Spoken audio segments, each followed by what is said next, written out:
The next word that I would like to share in my story of Speak Life is a word that came after the first one being next, led to a story that I want to share, and the word is commitment.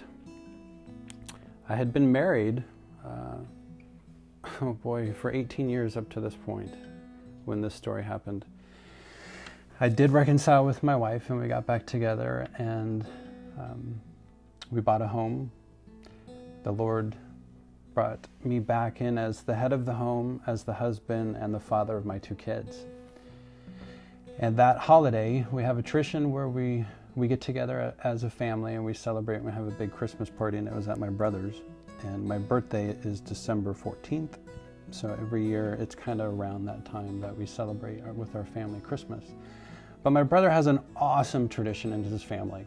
And I hope anybody who hears this adopts this, because this is amazing. In his family, when it's his birthday, and this comes from his wife's side of the family, who's in a big, big family. But when it's your birthday, they sit you down, and before they sing happy birthday or they do anything else, they go around the room and each person says something nice about that person. What they like most about them, a story.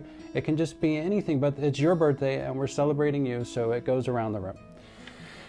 And at this point, I'm 5 years sober. I'm a completely different man. So a lot of my family had seen me go through that transformation in my life. So it starts with my nephews and nieces, and everybody saying, from my sense of humor to my stylish hairdo to you name it. And it gets to my wife. And my sister-in-law had shared how brave and how inspirational I am for quitting drinking and no longer being an alcoholic, and how impactful that was to my kids and to my wife. But when I got to my wife, I don't know, how do I say this without crying? She started crying. And she, in front of my entire family, said the most beautiful words I had ever heard. Because she said, "I am recommitting to you, Norman, as your wife, till the day I die." And I mean, she said it way better than that. I just can't recreate the words like that, but it was in front of my family who I loved the most. And her words mended what was broken in my marriage, which was, I wasn't the head of the home. I wasn't a loving husband. I didn't treat her the way that she deserved. But I changed. And I had. And she was recognizing that.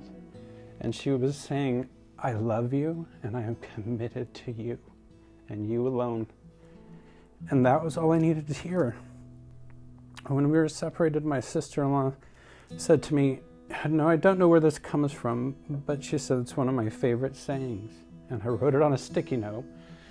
And we shared this back that day. She said, "Love is giving someone the power to destroy you, but trusting them not to." And that's what my wife was giving me that day.